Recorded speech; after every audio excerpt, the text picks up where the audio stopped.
All right. So, episode 11, it basically starts off with them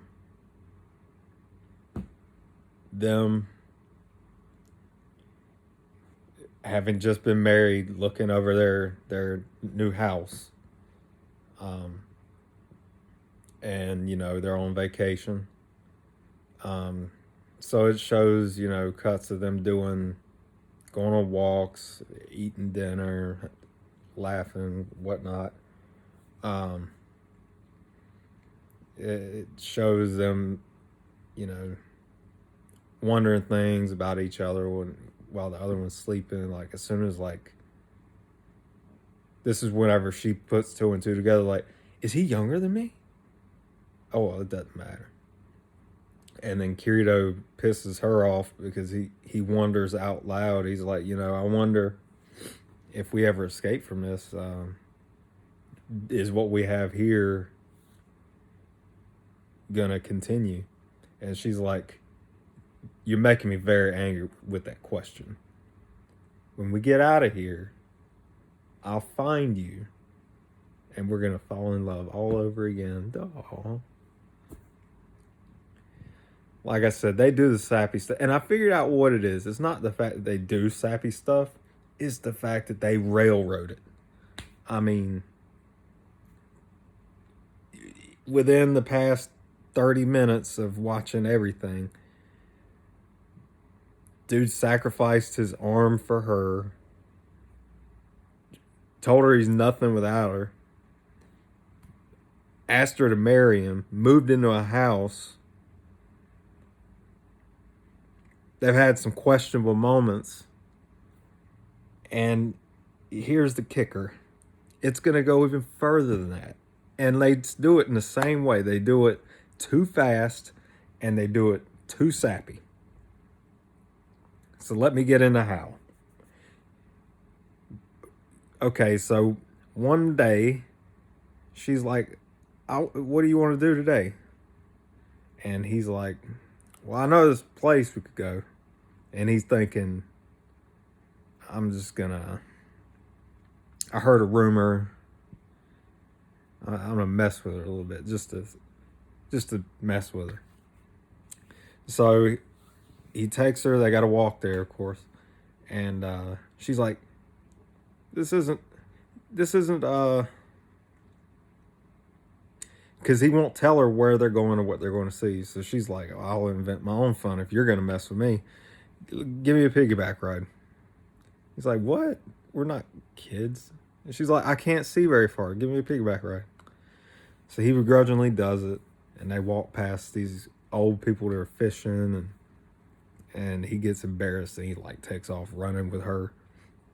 But he gets to where he was taking her, and then he starts telling her about the story he heard in town that there's a ghost,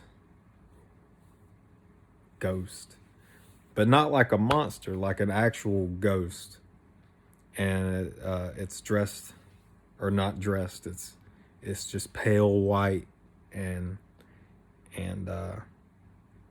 something. He makes up a story about this vengeful ghost of, I don't know.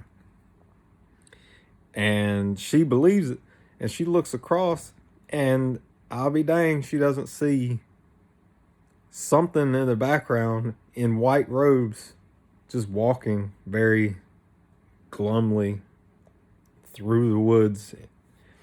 And then she's like, it's there. And she jumps off of his back, like, I ain't about to die. And he looks, and sure enough, there's something there. And then he's like, no, that's not a ghost, that's a little girl.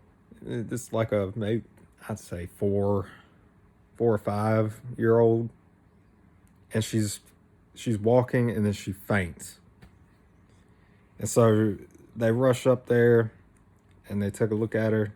They're like, she doesn't have a player cursor, but she's not an NPC. She's not part of a quest.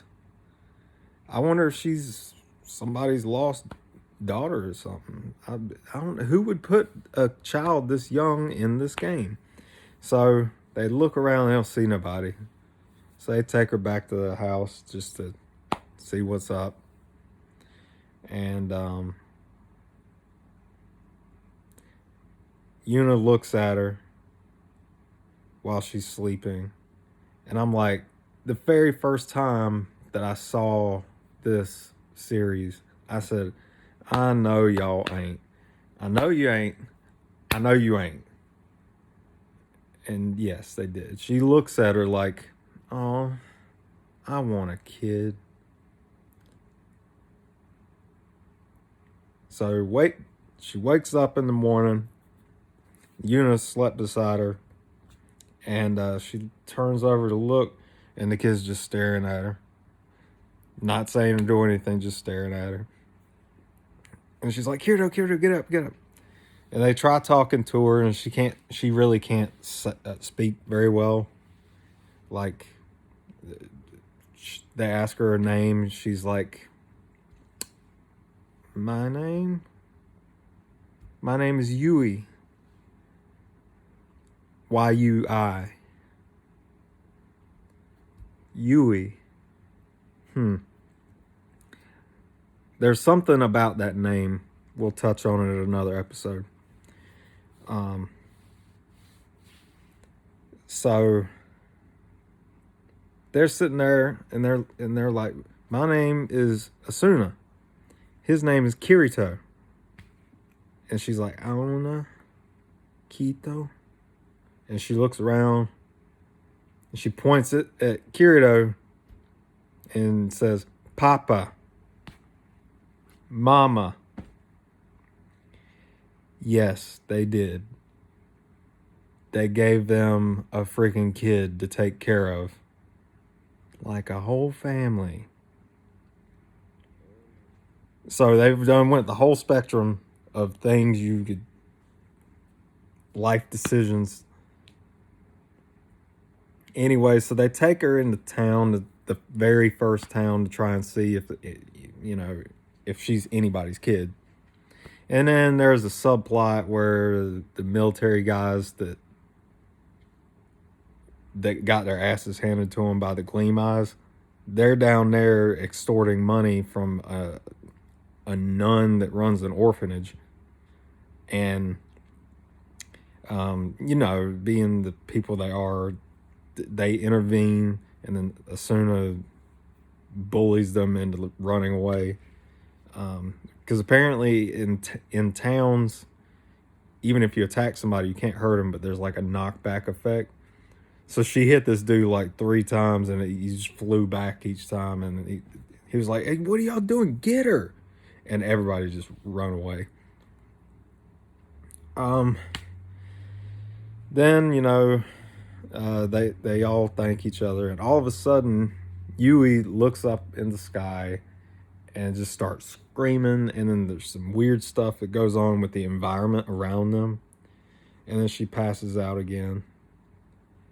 And so you find out there's something off about her, but they decide to keep her until whatever.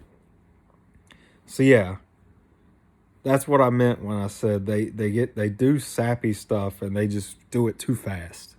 Like, give it a couple of episodes before you just say, I guess we're a family. Oh well. Next episode, we'll find out more about the screaming and whatnot. And yeah. All right. See ya.